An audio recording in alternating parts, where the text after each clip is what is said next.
Okay, so yeah, we've all been watching the news lately, Hmm. seeing these pretty extraordinary political and legal fights involving figures like former President Trump here or President Bolsonaro down in Latin America. Right. Very high profile. Exactly. But today, we're taking a really deep dive into something similar, but also, well, uniquely complex happening right now in Pakistan. Hmm. We're going to explore the really remarkable story of former Prime Minister Imran Khan.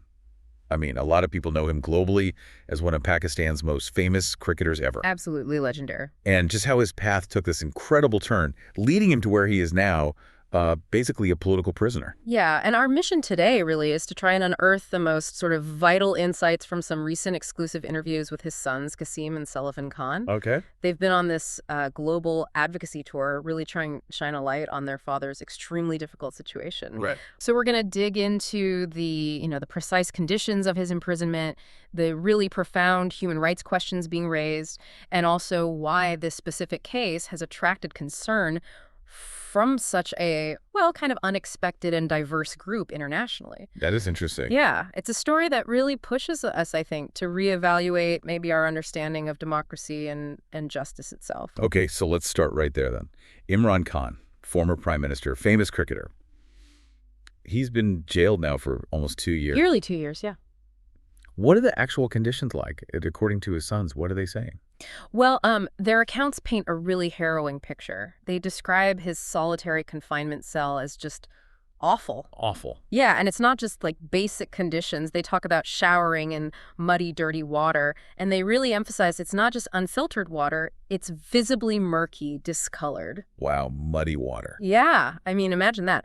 They also raise really serious concerns about filthy needles, filthy razors, some things you just don't want to hear about in a prison context. No. And what's truly shocking, I think, and just incredibly tragic is that 10 other prisoners held at the same facility around the same time have died of hepatitis C. 10. 10.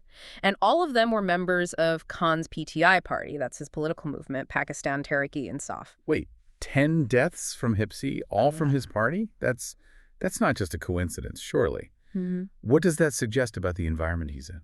Well, it immediately raises very grave questions, doesn't it? I mean, it suggests potentially more than just negligence, maybe something systemic, especially when you connect it to that political affiliation. Hmm.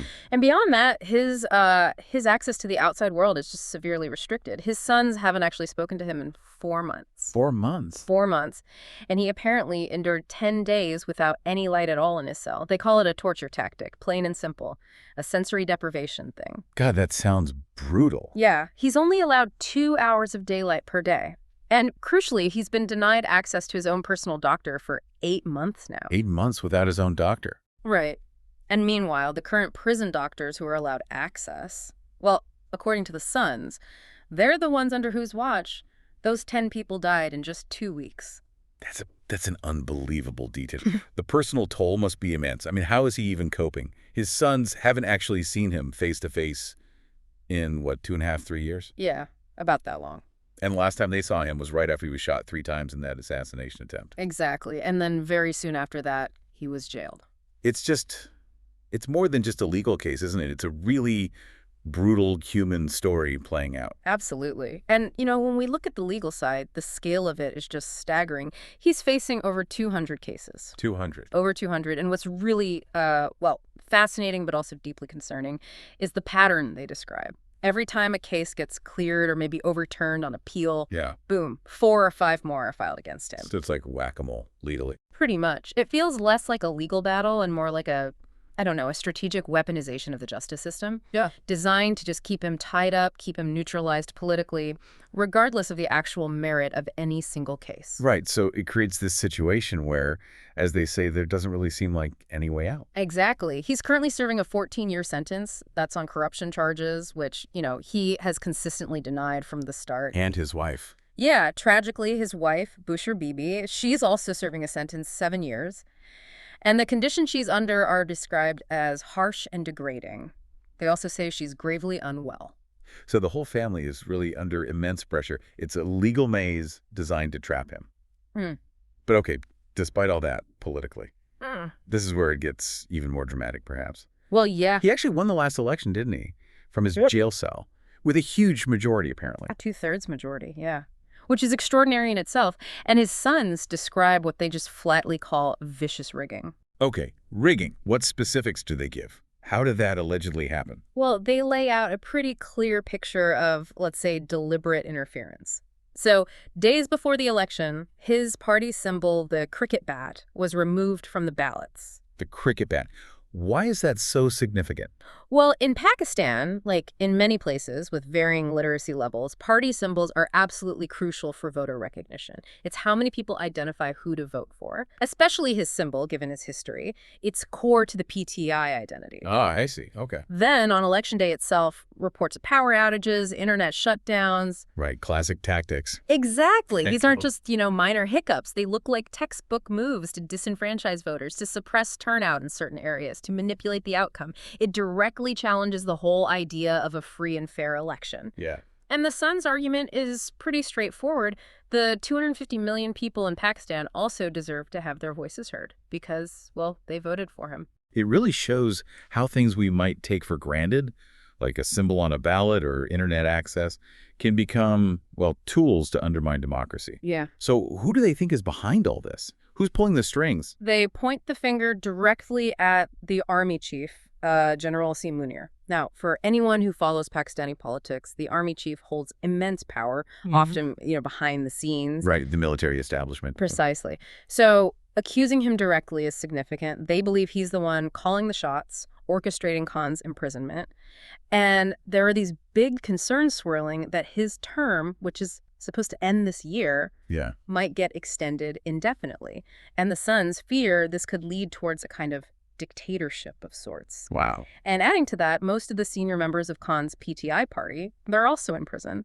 The party itself is described as really struggling under all this pressure. So it really does paint a picture of a very targeted, centralized effort to just dismantle his whole political movement. It certainly looks that way, based on their account. Okay, so given all that, let's turn to the Sons themselves for a moment. Qasim and Sullivan. They say they're private people. Yeah, they emphasize that. Yet here they are on this very public, almost desperate-sounding mission.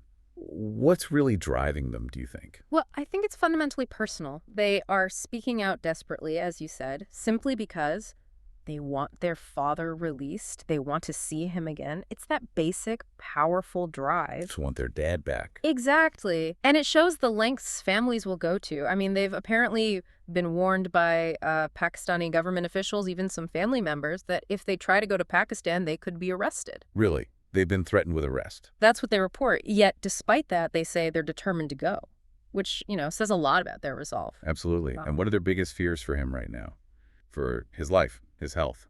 Their fears are really palpable and very specific. They genuinely worry he might die in prison. They say there are so many ways for them to plot some kind of assassination. Which sounds extreme, but given the context. Well, yeah, and his sister had previously reported 2 separate sniper attempts on his life before he was jailed, so that history adds a layer of very real anxiety. Okay. They also voice serious concerns about potential poisoning in jail. He's defenseless, he's vulnerable in there. Okay. And just on a basic health level, they say he's losing a lot of weight. He has no air conditioning, not even a fan, in what they described as blazing heat. And he's in his 70s, right? And recovering from gunshot wounds still, essentially. Exactly. A man in his 70s, recently shot. The health risks are significant. It's this constant, agonizing worry, it seems, about his basic survival. Yeah, those conditions, those fears. Yeah. It really highlights the urgency of what they're trying to do. So given these worries, where are they looking for help? Who are they reaching out to?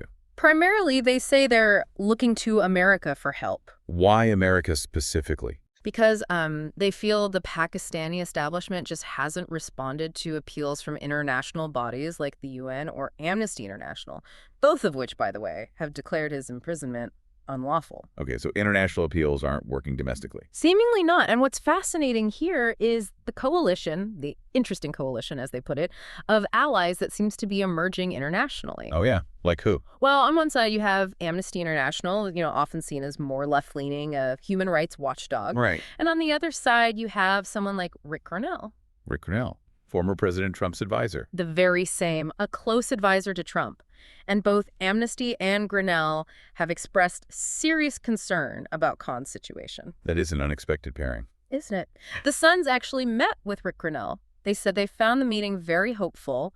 They pointed to his track record, apparently, of helping get prisoners released in the past. Interesting. So what are they actually asking for? What are their direct appeals to these people, these institutions? Well, their message to former President Trump is pretty direct. They see him as one of the few people who could potentially apply real, meaningful pressure. Because of their past relationship. Yeah, they mentioned Trump having a great relationship with Imran Khan when they were both in office. So they're hoping for maybe a public statement or perhaps some kind of direct intervention behind the scenes. Okay. And what about to General Munir, the army chief they blame? Their message to him is essentially a plea.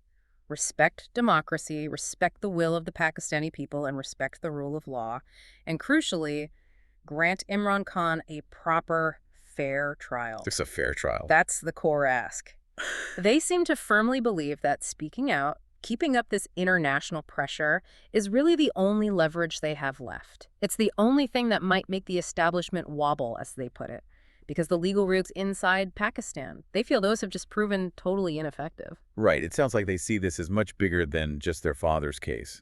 They frame it as a kind of test, don't they? Yeah. A test of the human rights powers of the world. They absolutely do, and they emphasize why this case should matter globally. Why do they think it resonates beyond Pakistan? Well, they highlight that Pakistan is a nuclear power. It's a nation that, on paper, claims to embody modern societal values. Right.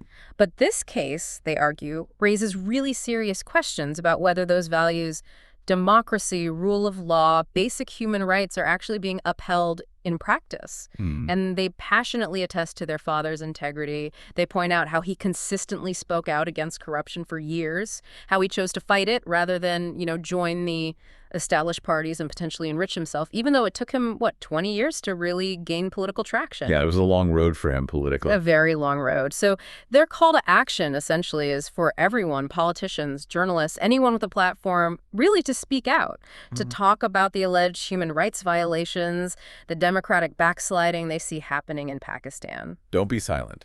Exactly. They stress the importance of not being afraid to advocate because silence, in their view, just enables the situation to continue. Okay, so if we just sort of pull back and think about everything we've just discussed, it's really striking how the very personal fight of two sons trying to see their father again, Yeah. how that illuminates this much larger, incredibly complex picture. You've got human rights, raw political power, democratic principles, all tangled up in a really crucial part of the world. Absolutely. We've heard these harrowing details about the imprisonment, the conditions, and these consistent, desperate pleas for international help. Right. And if you connect that to the bigger picture, it does raise a fundamental question, I think, for all of us. When a country's own legal systems seem compromised, when human rights are allegedly being violated on this kind of scale, what is the actual power and, maybe more importantly, the actual responsibility of international pressure, of global public awareness? Yeah, what can it really achieve? So thinking about that, what does this all mean for you, the listener? I think this deep dive really forces us to consider how fragile democracy can be and the kind of constant vigilance it's needed, really, to uphold human rights, not just at home, but globally.